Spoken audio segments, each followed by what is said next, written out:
down on one camera, and I'm going across everyone on the other. Gurinder Chadha is the hugely successful director of Bend It Like Beckham. So you need to be wider there, Pete.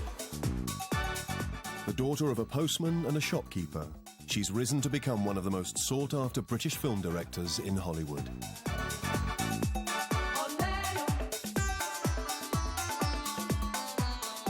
The film which made her name is rooted in the world of Asian immigrants in Southall, West London, her childhood home. When I was growing up in England, all the teachers at school used to say, oh, poor things, these Indian kids, they don't know if they're Indian or they're English, and they're all suffering from identity crises. And I never understood what that actually meant, because as far as I was concerned, I always knew when to be Indian, you know, at home and with relatives, and when to be English with all my friends at school or down the street. When people migrate, you know, when your fathers and mothers are immigrants, they always go about the home country, you know, and you spend a lot of your time sort of running away from that. I think now, as I get older, I'm kind of interested in fitting together the stories of my family's past, and because my father died, you know, relatively recently, that really affected me quite a lot. You know, that generation's all sort of dying, and I don't really know as much as I should know, I feel.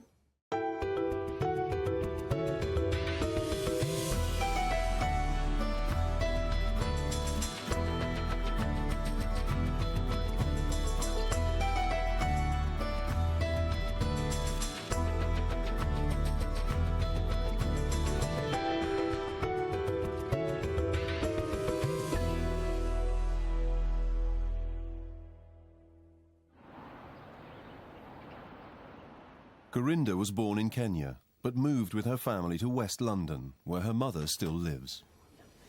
Did you make the pakora? Huh? I made pakora. Yesterday? Yesterday I made pakora.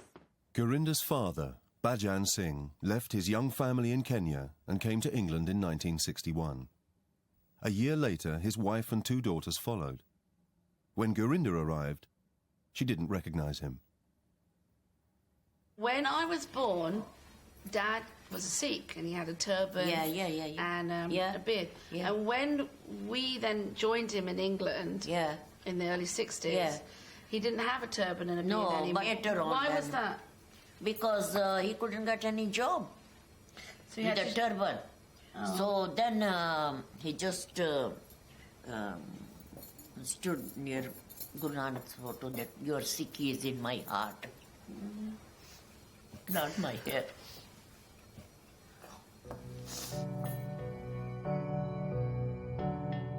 When Gurinder's father arrived in England, he faced hostility and racism. Baddiel had worked in a bank in Kenya, but in London he found it impossible to get a job. Then a friend suggested he try Southall, where there was a growing Indian community. But most Sikhs, however well educated, could only get menial work. Eventually, Baddiel got a job as a postman, but even to deliver letters, he had to compromise his religious beliefs by removing his turban and beard.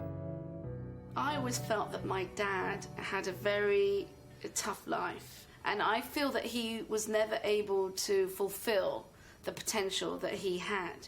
You know, he had a great conceptual mind, as far as I was concerned, and a fantastic sense of humour.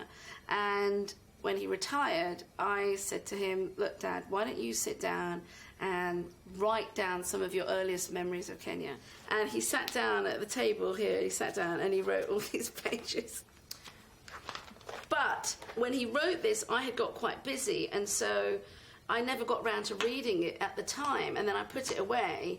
And then when he died in 1999, I couldn't bear pulling it out and reading it again because it was just too painful. So I think for me, part of this journey now is being able to go back and read about, you know, his memoirs, and although I could never go back to Kenya with him, you know, in some ways I think I can with his words. Gurinder's been back to Kenya a few times for family occasions, but she's never had the opportunity to find out about her family history there. What I'm really interested in is finding out something about my father's childhood in Kenya. I want to also know a bit about my grandfather's life and why he came to Kenya and what he did there. At the same time, Gurinder wants to investigate an old family rumour. My understanding is that my grandfather's older brother, because there weren't a lot of Indian women around at that time, he ended up marrying or living with a local African woman. But that's kind of hushed away. But I do believe that in that union they had a child. So I'd be really interested to find out whether that child had further children and whether somewhere, in Kenya I have an African side. I think that would be really cool.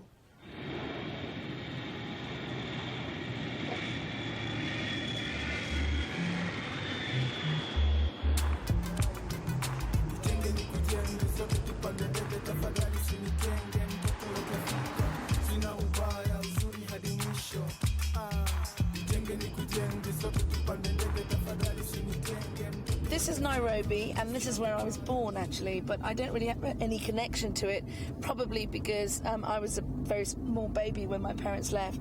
And right now I'm going to visit one of my dad's youngest brothers, and he's done quite a lot of research into our early family history here in Kenya.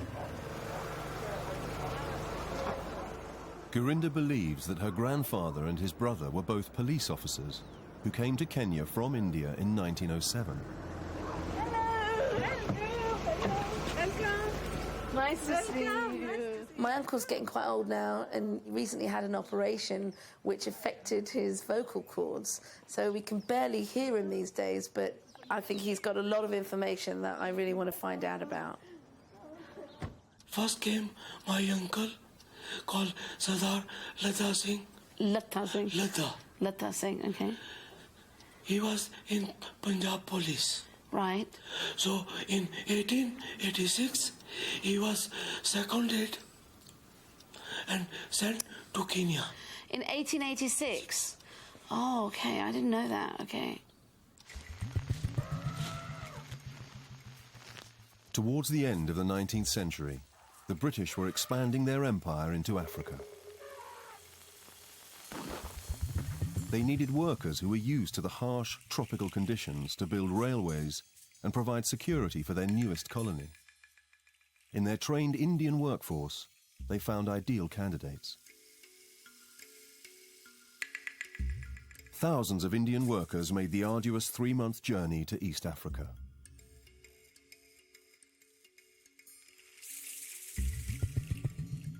Men like Gurinder's great-uncle, Lata Singh, were offered financial incentives to join the new police force in Nairobi. Lata was eventually followed by his younger brother, Bishan Singh, Gurinder's grandfather, who took a job as an office clerk. He came in 1907. And did his brother Lata Singh tell him to come, or did he come on his own? Lata Singh sponsored his education. Oh, okay. Paid for his expenses and brought him in Africa. Okay. Now, I don't know much about this. I've only heard little things.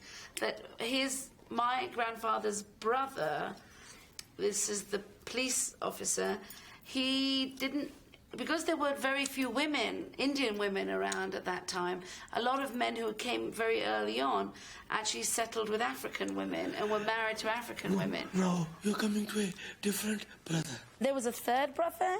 Yes. See, I didn't know there was a third brother. I always thought there were two brothers. So there was a third, so you had a third uncle here? Lata Singh. The middle brother, Lata Singh, had come out to Kenya to serve in the British Army. His regiment was deployed in crushing a tribal rebellion against the British expansion into Africa. And then what about marriage? He didn't marry, but had an African woman. Right, who he used to live with. And did they have children? I met one of his offspring. Right. Your cousin? My cousin. in 1951. In 1951? My father introduced me, Yeah. but didn't give me any history. Well, I'm really surprised that I was so ignorant, to be honest with you. I thought I had done a good job of finding out my history, the very basic stuff, but I've got everything wrong, dates wrong, and I've got brothers muddled up, and stories that I thought belonged to one brother were actually an amalgam of all three brothers. So what's been great is just clarification. In 1917, Gurinder's great-uncle, Ladha Singh, retired from the police force. He invited his brothers to join him in setting up a family business in Kericho, in the tea-growing area of northwest Kenya.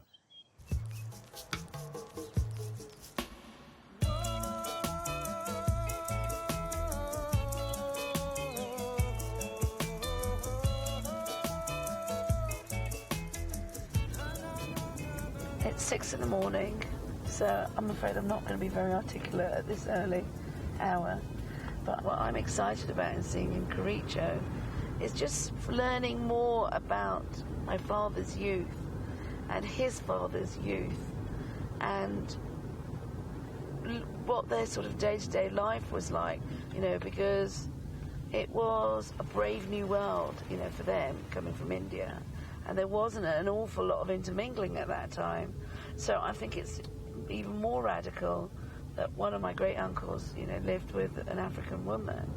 And although no one really wants to talk about it in any great detail, I'm quite interested to just find out about that, just for personal reasons, but also just in terms of socially, what was acceptable and not acceptable. Gurinder's going to meet another of her father's brothers, Charan Singh, who still runs the family business. She hopes he might be willing to tell her more about her great-uncle's life with the African woman. Hello, G. How are you? Good, how are you? Looking fine? Very good. You're looking old. I'm not old, I'm still young. You're still young? I didn't recognize The Chadha building was built on the site of a tin house where the family lived when they first arrived here in 1917. Your brother and I was born here. So my dad was born here. Yeah. So what used to be here? We had 6 rooms Yeah. with the guest room and kitchen, store and bathroom. And now, Bishan Singh was the youngest. So he settled here, Yeah. built his house here, had his children here, including my father. Then his brother eldest to him was Lakha Singh. Elder to him was a cousin. Now, Lakha Singh got married, right? No, he didn't marry. He didn't get married. But he used to have a wife, didn't he? No, Because Kalwan Chacha told he me knows better than me. he had a wife and No, he was never married. he was never married, but he had a... What only, yeah. On that, But right. But did they have children, No. in your opinion? Was I heard that maybe they had one child No. that not at Kalwan all. Chacha met? No, not at all. Okay. Not at all. I'm sure about 100%.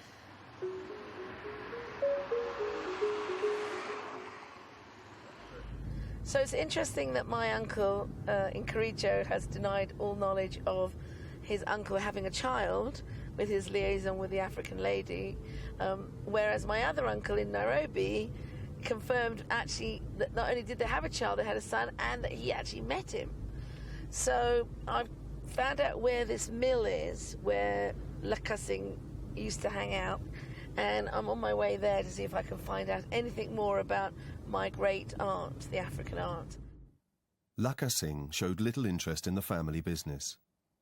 He bought a watermill in an isolated spot called Lumba, about 10 miles from Kericho. He learnt the local Kipsigis language and decided to settle here for good. This is Lumba, huh? Yeah, this used to be called Lumba, but now it's Kipkelion. Kipkelion. Kipkelion. I've seen it in papers of my grandfather that says Lumba. This is the river, right? This must be the river for the mill. Yeah. Yeah, that's It doesn't true. look too big. You think this is it? I don't see anything. There's no houses or anything. Well, I think This was the place, but I'm not very sure. Let me just go out, find out if I can find somebody who can confirm to us if this was the right place. Okay.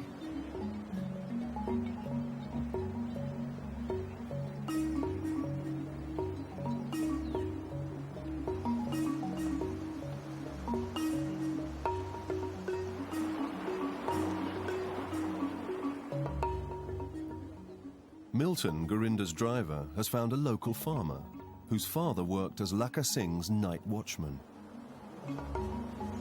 Jambo. Jambo. Jambo. Nzuri sana. Familiar. Yeah. This is an old guy who says maybe he knows a story about the Chadha who used to live here. Okay. Najua yeye. I know. You know? I know Chadha. Did he have an African wife? Anasema akikuuliza pengine unaweza kufahamu. Alikuwa na bibi Mwafrika. Alikuwa na ile wanafichana. He says yes, he had a black girlfriend or wife, but he was kind of hiding it. Oh, he was hiding it. And what was her name? Does he know? Alikuwa anaitwa nani? Oh, Tablele. Her name was Taplele. Taplele. Taplele. Oh, that's good. And this is where they lived here? Na hapa ndio alikuwa anaishi. Alikuwa ameishi mara ya kwanza hapa. Hapa. This is the house? This is where they used to live. And what did the Paleles people think of her with an Indian? Hapo sasa siwezi kujua walienda wakasema nini. Hawakuona mzuri kwa maana huyu Chadha si alikuwa amesaa kuibana mpaka dakika ya mwisho hiyo kijana akapatikana. He's saying it was not an open affair, really open affair, but they did it, and at the end of the day, they came out with a kid. Oh, so they did have a child. So, I mean, after hiding it for quite a long time... Yeah. She came out with a belly. She came out with a belly. And they had a kid, and he's calling him Shelly. Shelly? Yeah. And what does Shelly mean? Is it Kipsigis or...? Shelly kwa rangi ingine.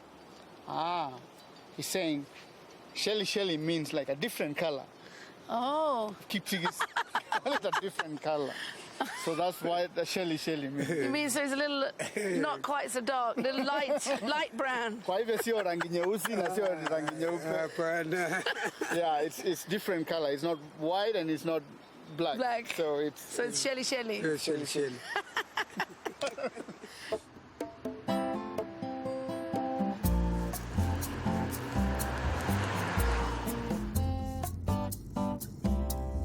The last time anyone heard of Shelly, he was living in Kapsoi, a small town close to Kericho.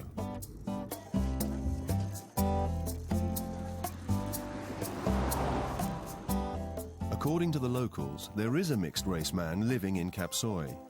They call him Shelly, and he originally came from Lumba.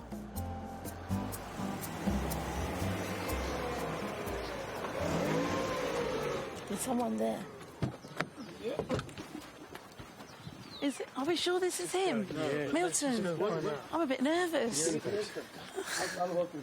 I'm a bit nervous. Hello. My name's Gurinder. Nice to meet you. Chadha. Milton. Nice to meet you. We're looking for somebody called... the only name we have is Shelly. And we've been asking a lot of people for directions to which have led us to you. I see. May I ask what your name is? My name is Jimmy Joshi. Jimmy Joshi? Yes. Okay. Because we were told. So then, well, very pleased to meet you. Pleased to meet you. You're not my uncle. I was searching for my for my father's cousin. Okay. I don't know any person called Shelly. But Shelly could be a term that they use when a colored chap, when they don't know exactly what tribe he is, you say, we are coloreds. We are coloreds. We originate from white settlers. White settlers. Okay. Yes. So your father was from England? My father's from England. Okay. Yes. And I mean, somebody should look at my appearance and say, tell me a Shelly, but I'm not really Shelly. Ah, so Shelly was just a name that people gave. People create. Right, Yes. right. Oh, how interesting. Okay. So how was it growing up in Kericho? Those days there was a lot of calabar and all those kind of things, but later on things became better. But did you see yourself as English or African? When you're young, you don't think about these things. Yes. You just run around and play and forget about everything. Okay, well, very thank you nice very to much. meet That was you. nice of you to come. Real pleasure. And Nice talking to you. we'll see how about continuing our search. But Okay. all the best. I wish you all the best. Thank you. Bye. The taboo surrounding interracial relationships and mixed-race children isn't surprising given the racial segregation in Kenya at the time. The so-called colour bar created a virtual system of apartheid, with whites at the top, black Africans at the bottom, and Asians somewhere in the middle.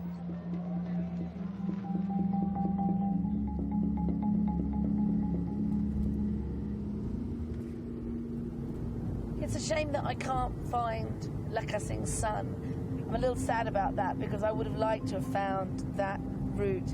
And one of the reasons I can't really find it is because no one really wants to talk about it, and therefore no one really kept in touch with him, with my family. I have to just be satisfied with the fact that knowing that he had a good life, my uncle, and that somewhere out here is his son and maybe his son's children.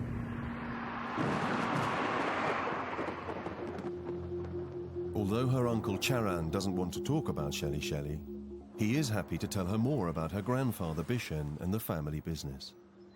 How did the family establish itself in Kericho in 1917? What happened? They bought a shack here for 1,800 rupees. Here? Here. And why did they choose this spot? Hey, it was main road, you see. It is the main road going to Uganda.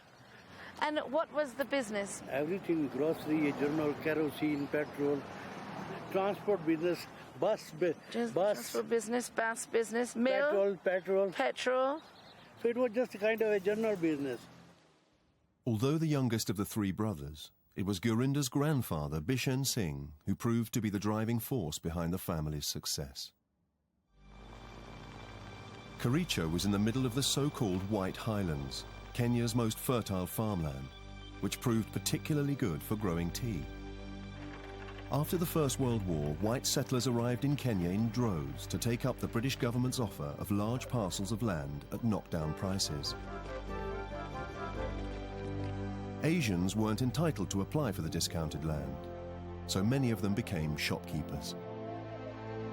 Gurinder's grandfather saw an opportunity to service not only the needs of Kericho's white tea barons, but also their African workers. Before long, Bishen had opened 2 new businesses on Kericho's main street. I want to know which was the business here. Which one? This one? These two? So, and we had a Petrol pump here. It looks like it hasn't changed. Is it the same? By now, Gurinder's grandfather was doing so well that he became the first man in Kericho to own a motor car. And in the late 1930s, he built the Chadha building, a parade of shops with several family apartments. With a thriving business to oversee, Bishen remained in Kenya, but sent his wife, Takadevi, back to India in the hope of finding suitable husbands for his daughters. Gurinder's father, who was 14, was sent to boarding school in Nairobi with his brother, Charan. What was he like when he was growing up with you? Very naughty fellow. He was naughty. Yeah. Why did you say? He used to skip all the school time in Nairobi. Yeah? Yeah. But I know that he was quite spoilt by his father, wasn't he? Spoiled by all of us. Okay, so he would just take off and do what he wanted. And I feel that he kind of was quite restless. He got to a certain age and he wanted to see more of the world. When they returned from Nairobi as young men, Charan was happy to settle into the family business. But not Gurinder's father. And he has worked in Kenya for 20 firms. The last one was Barclays Bank, Kisumu. So he had a lot of jobs? A lot of jobs. Why do you think he had so many jobs? He was very polite when going for a job. Yeah. He would go there, but don't stick for more than 6 months. Why? Because he was just restless, you think? I don't know.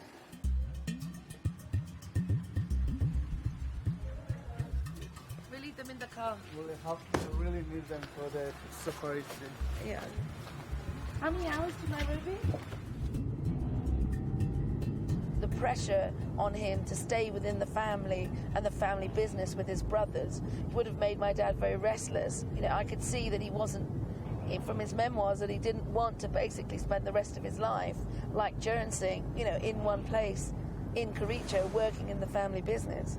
In fact, he says here in the memoirs, he says, my father was very anxious that I should now get married and settle in Kericho. But, he says, the metropolitan town of Nairobi was more attractive to me for its cinemas and other delights. He also says, I started taking an interest in politics and became a member of an African organization, and he says, I supported the Uhuru freedom movement. I remember how on a protest day, I would march with a Uhuru flag in Nairobi at the top of the crowd. He says, and in fact, once or twice I even got a baton beat. I didn't know any of this. I didn't know he went on protests and he went on marches with the Uhuru freedom movement. At the heart of the Uhuru freedom movement was the issue of land. The farms sold by the British government to the white settlers had belonged for centuries to the Kikuyu, Kenya's majority tribe. As well as depriving them of their farmland, the British imposed a hut tax on all Africans, which forced many to take menial jobs for cash wages. Before long, a political movement grew up amongst the Kikuyu, demanding political rights and the return of their land. It was centered around one man, Jomo Kenyatta, and the rallying cry was Uhuru, freedom. Bajan was amongst the few Asians who supported their black countrymen, but he was still unable to find direction in his working life and drifted from one job to the next. Frustrated, his father Bishen arranged a marriage partner for him. Balwant Kaur was the youngest daughter of an Asian family living in East Africa who ran a cotton ginnery. The couple were married in 1951 in the Sikh temple at Nakuru, about 60 miles from Kericho. Oh, it's beautiful.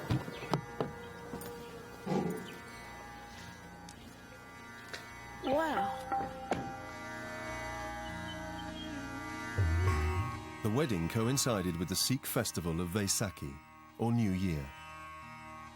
I think, funnily enough, for me, this is the first time that I'm actually feeling quite, I don't know, emotional, I guess.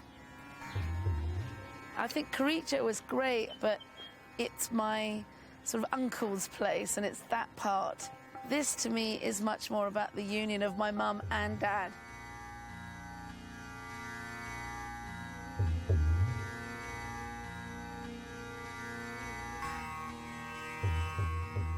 First time we built the temple, I think it was 1918. 1918? Gurinder's meeting one of the custodians of the temple's records. What we dug up for you. So here's the copy of the original certificate for your mum and dad. And that's the date, 13451. That's right. That's on Vaisakhi. Exactly. 13th of April, 1951. If you read that paragraph or you get it translated, it shows the whole history.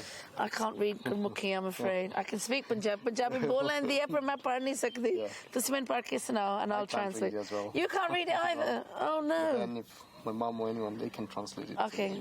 Can I meet your mom? Yeah. Ikamkar Satguru Prasad. Mr. Harbhajan Singh ji de amrit nahi shakya. ਉਹਨਾਂ ਨੇ ਅੰਮ੍ਰਿਤ ਨਹੀਂ ਛਕਿਆ ਜੀ ਅੰਮ੍ਰਿਤ ਨਹੀਂ ਛਕਿਆ ਸੀ ਜਿਸ ਨੂੰ ਅੰਮ੍ਰਿਤ ਛਕਾਉਣ ਦੀ ਜ਼ਿੰਮੇਵਾਰੀ ਉਸ ਦੇ ਪਿਤਾ ਜੀ ਬਿਸ਼ਨ ਸਿੰਘ ਚੱਡੇ ਨੇ ਆਪਣੇ ਉੱਪਰ ਲਈ ਸੀ As in Christianity, baptism is an important rite in the Sikh faith. Very thoughtful. And with it come certain lifelong prohibitions. I think one of the most interesting things I learned from the records is that my dad wasn't baptized, and for the ceremony to happen, they wanted him to be baptized, which doesn't happen these days. I mean, I got married in a Sikh temple and I wasn't baptized. But when you get baptized, you're supposed to give up meat and not drink and that sort of thing, you know. So I never knew that because he drank and ate meat and enjoyed life. So the fact that he'd got baptized, I never knew that. The one person who was absent from her son's wedding was Gurinder's grandmother, Taka Devi. By this time, she'd been in India for almost 10 years.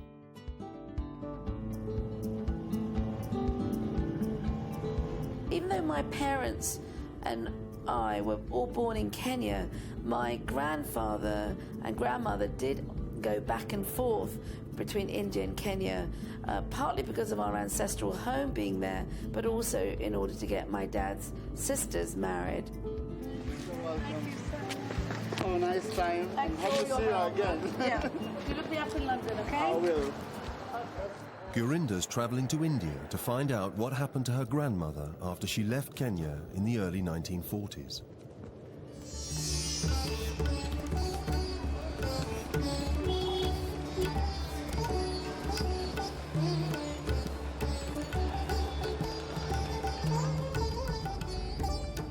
Whenever I come to India, it really makes me realise how English I am, because to me it is a foreign land, and even though our films have done really well here and people recognise me all the time, that always makes me feel very uncomfortable because I've never found a part of India that I feel that I really belong to.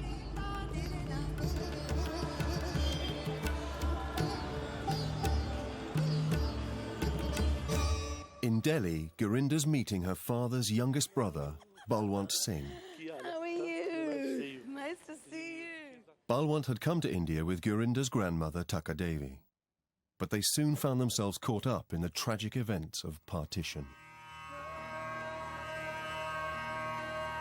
In 1947, India had finally won its independence from Britain. But the country became divided into India and Pakistan. The Chadhas lived in the province of the Punjab, which was split in two by partition. Hindus and Sikhs were forced to abandon their homes and flee south to India, whilst Muslims headed north to Pakistan. Gurinder's grandmother and her children were amongst the 10 million refugees who fled their former homelands by foot, bullock cart, or if they were lucky, by train, carrying whatever personal belongings they could. But the resentment and hatred created by this upheaval sparked horrific violence. Refugees from both sides were attacked, raped, and murdered. By the end, up to 1 million were dead. Balwant was only 7 at the time of partition, but he still has vivid memories of the terrifying flight from the newly created Pakistan to India. We had to catch this train, and we came to the station where we were hurdled into a train and thrown just like animals. And there were people all over, hanging, sitting on the train, hanging on the train. There was no place. Who threw you onto the train? I think there must be some army people there. And we were so scared because there was a lot of killing going on, people crying, girls crying, a lot of children were left on the platform, their parents had gone, and it was terrible, it was terrible. And I had a little sister, her name was Tripati, and she wanted milk and we didn't have the milk. I think she died because of that. And when we came on the train, I don't know how long we stayed on the train because it seemed years. And finally, we reached Panipat, must be at night. When I woke up in the morning and I saw we were on this Panipat station, started looking for where to go, what to eat. We were hungry, starving, and I think my mom had to sell her jewelry to get the food. Gurinder's grandmother and her surviving children reached safety in Panipat, just north of Delhi. Like millions of others, they had to live hand-to-mouth in a refugee camp. When the news reached Gurinder's grandfather in Kericho, he immediately set sail on the 3-month journey to India.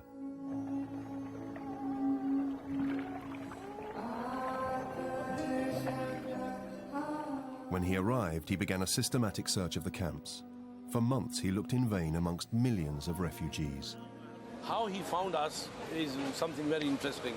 When he reached Panipat station, he happened to see some boys playing. And my father asked them that, do you know Billu? You.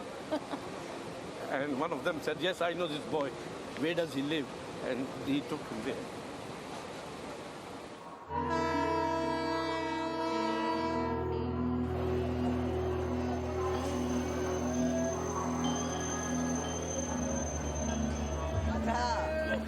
Thank you.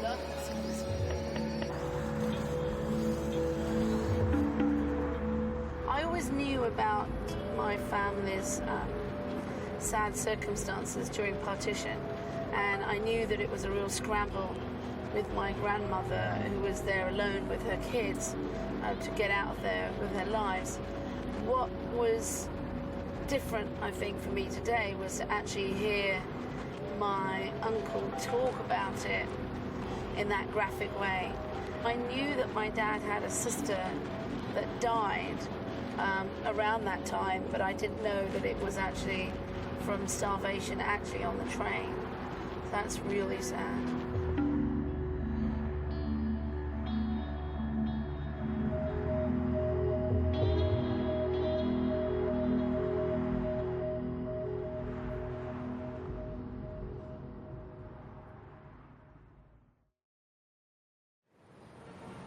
Having rescued his family from the refugee camp, Gurinder's grandfather was determined to secure their future in India.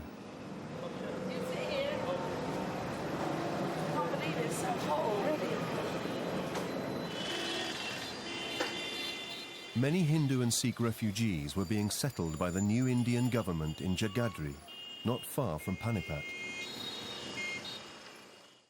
By the early 1950s, Bishan had begun to build a new family home and business here. Bishan persuaded Baddiel and his new wife to leave Kericho and join him in India. He involved Baddiel in the construction of the new building, in the hope that he might finally settle here. But you know what I think is wonderful is that Bishan Singh was such a, industrious, pioneering man. And he had so many kids, and his whole life he devoted to taking care of his kids. If he wasn't going back and forth to India to get his daughters married off, he was kind of building more businesses for each son. And because my mum's parents were here, he thought it would be really nice if he built this big house and these businesses for my dad.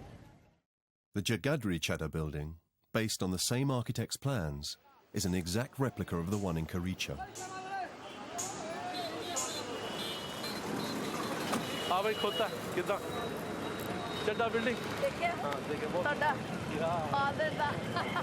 Just immediately I can see why Dad didn't stay for more than 2 years. I mean, for me, it's just so hot. It is hot, it is hot. It's humid. It's humid, yeah. But why did Dad not stay? Well, I think basically the climate didn't suit him. He wasn't keeping well. And basically the environment, he was a free thinker or a freelancer. So he didn't want to be chained up.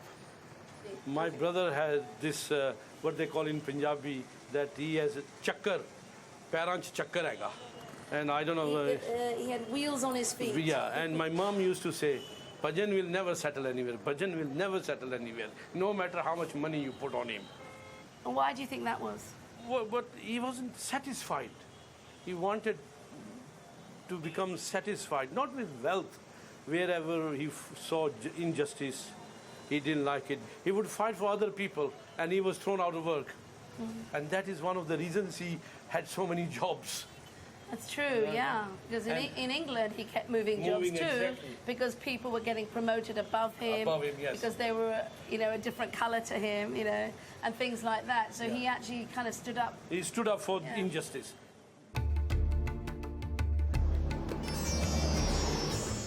Gurinder's father returned to Kenya.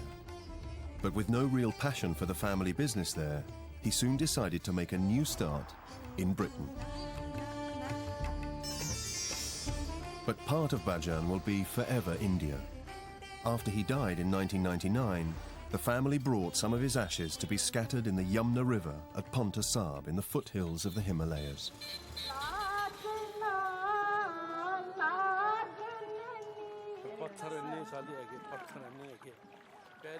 We ended up coming here and we scattered the ashes just in the river there, but not all the ashes, because some of the ashes were also scattered in London, the river in London, some in Kenya, and then Australia. Because last time when we went to Kenya together, he said the same thing, that next trip is going to be Australia.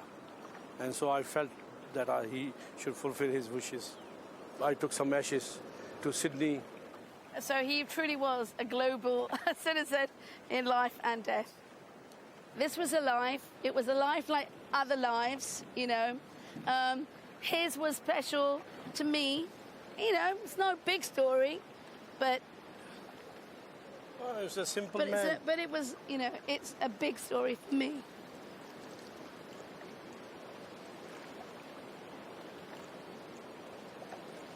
What was his favourite song? तू गंगा की मौज में जमुना का धारा तू गंगा की मौज में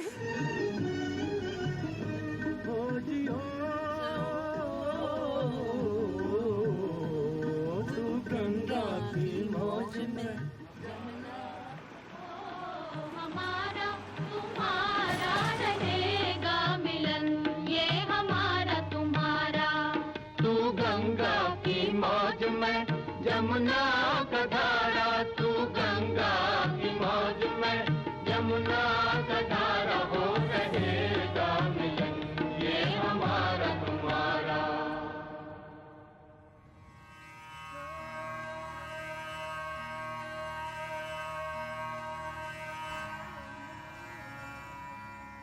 Before her father, the ashes of Gurinder's ancestors were scattered in the waters of the river Ganga at Haridwar, a shared Sikh and Hindu holy site. Gurinder and Balwant hoped that Haridwar might reveal details of the Chadha family's Indian history before they migrated to Africa. Each year, millions of pilgrims come to scatter the ashes of loved ones or to bathe in the holy waters of the Ganga. Their visits are recorded by a family priest or pandit. Gurinder and her uncle have an appointment with their family pandit. Hello, Uncle. Yeah. Someone like me, who's only ever sort of known England, I have no concept of an ancestral home or, in fact, a homeland. Hopefully in Haridwar I might find clues to take me back beyond my grandparents.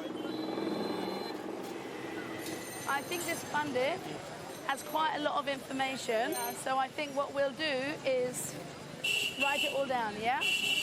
Come, let's go on that side, it's too busy. Come.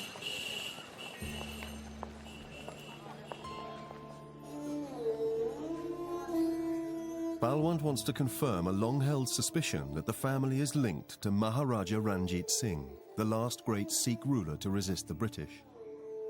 Gurinder is keen to trace the Indian ancestry she's never known. Namaste, Pandit Ji. Namaste. But they've no idea how far back the records go. Hanji, Chadha, Hanji. आपके पिताजी का शुभ नाम बिशन सिंह, सरदार भजन सिंह जी, सरदार चरण सिंह जी, सरदार बलवंत सिंह जी, बेटे सरदार बिशन सिंह जी के, पोतरे सरदार जोत सिंह जी के। ये सब हमारा परिवार का है? सब नहीं, ये सब चड्डे हैं। नहीं है, आप में से कोई 4 पीढ़ी के पहले मिलता है, कोई 6 पीढ़ी से पहले, कोई 10 पीढ़ी से पहले, ऐसे। मैं ये So all these are all different Chadders? Chadders, yeah. Blimey. So that's my अमीर सिंह जी, son of फतेह सिंह जी। हाँ, that's the link I wanted. Fateh Singh. तो उन्होंने अपना वो जात लिखी है? चड्डा लिखी है उन्होंने। So Fateh Singh was Amir Singh's father. Fateh Singh son of उत्तम सिंह। ठहरो। फतेह। So Fateh Singh। जिला अम्बाले में गांव था टंगैल, वहाँ जमीन मिली थी इनको। दरियाला जालम। कहाँ? एक लड़का तो रहता है इनका, जिला अम्बाले में गांव था टंगैल। Wicked. लद्दा सिंह, लखा Singh, Bishan Singh.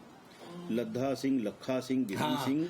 Even he's woken up. That's how लखा exciting सिंह it की is. औलाद नहीं थी. वजीर सिंह आए. फूल अपने पिताजी फतेह सिंह जी के लाए. Well, this is incredible, isn't it? Isn't it incredible? इसको हो गए 100. And my friends united, reunited, or साल whatever it पहले. is. This is fantastic. -120. Fateh Singh ji के फूल लाए. Don't need an internet for this. God. अच्छा, उत्तम सिंह जी के पिताजी लिखो जी आप मेहर Singh.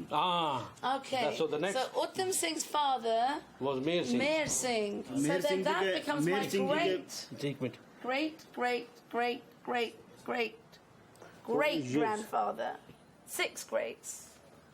So what year was that then? That's got to be the 18. Got to be the early 1800s. Yeah, 1800s. 1840 was Maharaja Ranjit Singh's rule. Okay. And that's what I was looking for, from 1840. Meher Singh was alive during Maharaja Ranjit Singh's reign. That's what I'm saying, yes. That whole experience with the Pandit was just fantastic. It was phenomenal. Because for someone like me and other people like me who've been either born or raised in England, we're cut off from whatever, you know, our parents' homeland might be. We would never get the opportunity to go beyond 1 or 2 generations at the most. And now I know what the names of all my great grandfathers are. But what I'd love to do is know what they did. Because in those records, it tells us that they visited, it gives us their names, but it doesn't tell us what they actually did. And so we have to go to Jhelum, which is now Pakistan, to find out.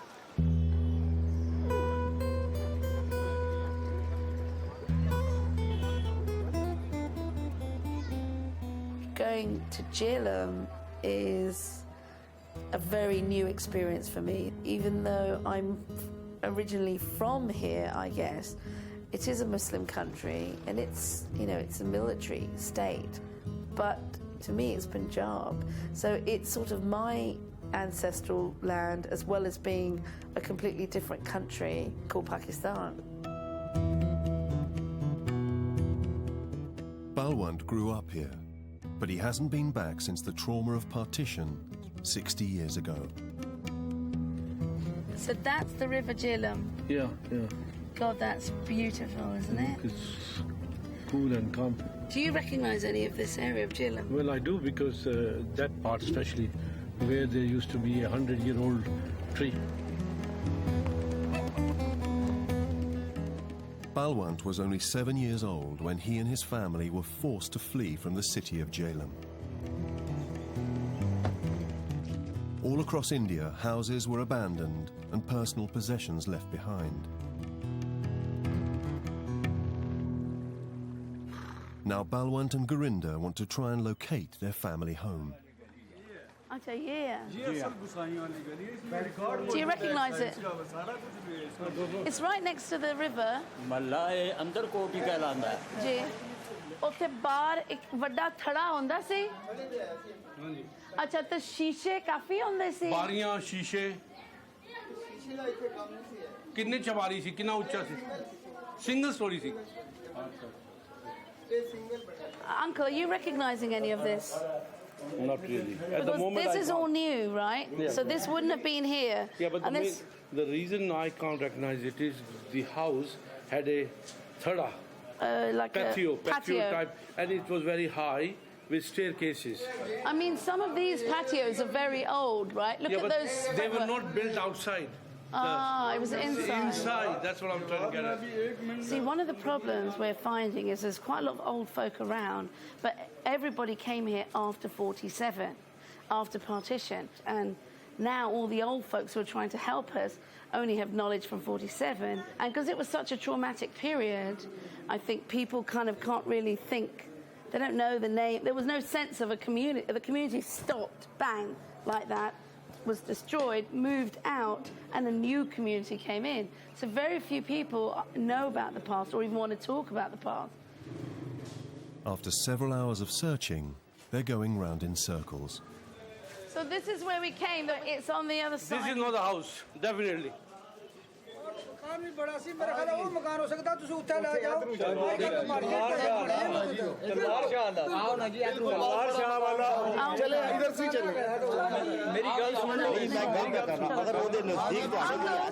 Uncle, keep with me, otherwise you'll get distracted. Chalo.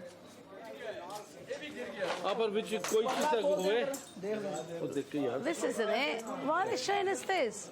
Right, I'm getting mad now. Back here. This isn't it. Chalo. Look this way.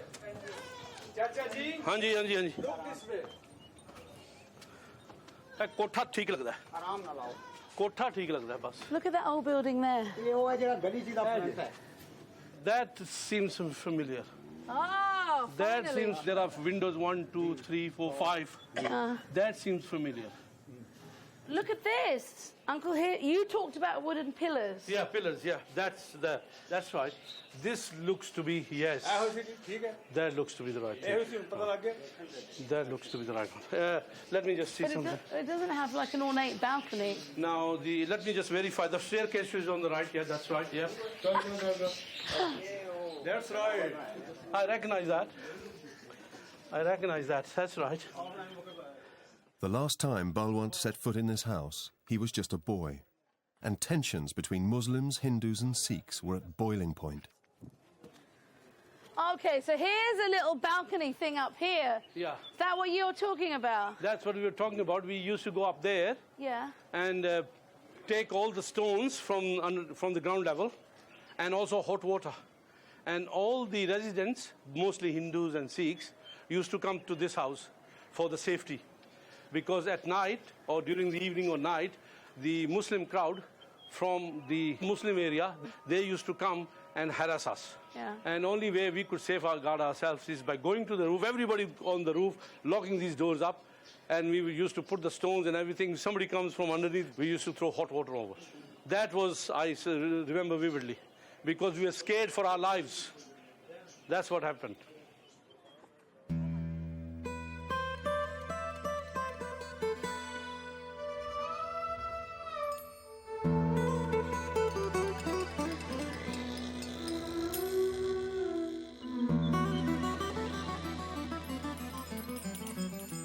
Gurinder still wants to find out more about what her ancestors did here. She hopes the local land registry office will hold some clues. My grandfather, Bishan Singh, he originally, we understand, is from a village called Daryala Jalib. And his father, Jodh Singh, was from there, and he had 6 properties there. And so we're hoping you might have some family records.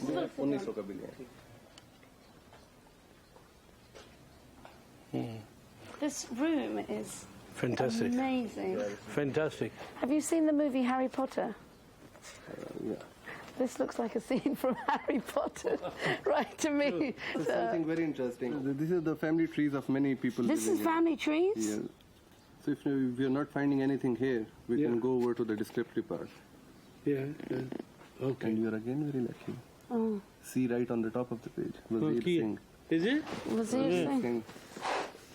Oh, yeah. So it's Wazir Singh. So according to my knowledge here, Wazir Singh was my great-great-grandfather's brother. They say that Hamara Moras is gaon mein kadeem se abad hai. That our ancestors is living in this village since for a long time. Very This old is time immemorial. Is kind of don't what remember. Yeah.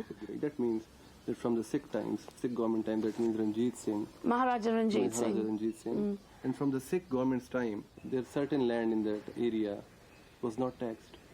Oh, really? That's a direct evidence, in my opinion, in this area, that your forefathers were in army. Yeah. In Maharaja Ranjit Singh's army. Because if they are in army, they were not taxed for revenue because this was their military service. Gurinder's forefathers served in Maharaja Ranjit Singh's army in the early 1800s. By then, his kingdom was the only region of India not dominated by the British.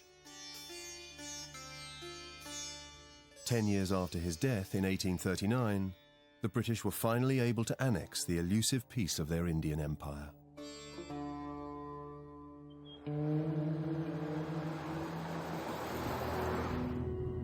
I had always thought that my ancestral town was Jhelum.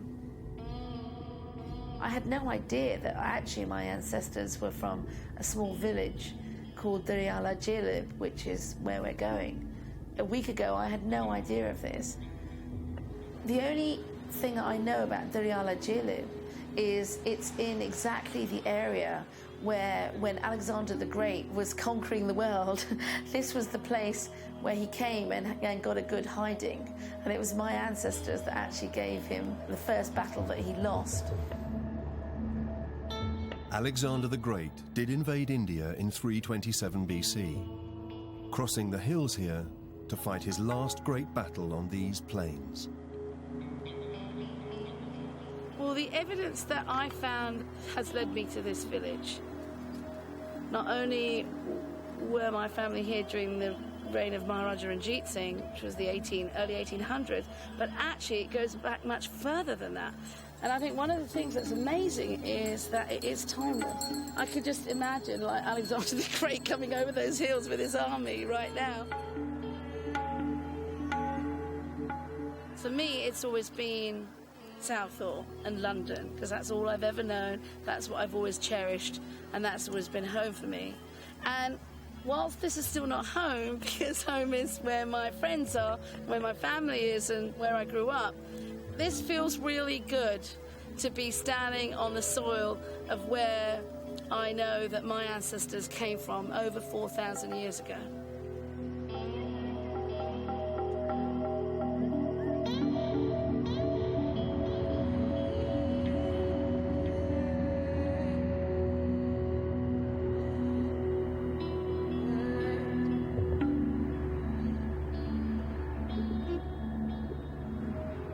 I think what's been interesting going on this journey, which, you know, for me took maybe about 2 weeks and took my grandparents and my dad, you know, like a lifetime.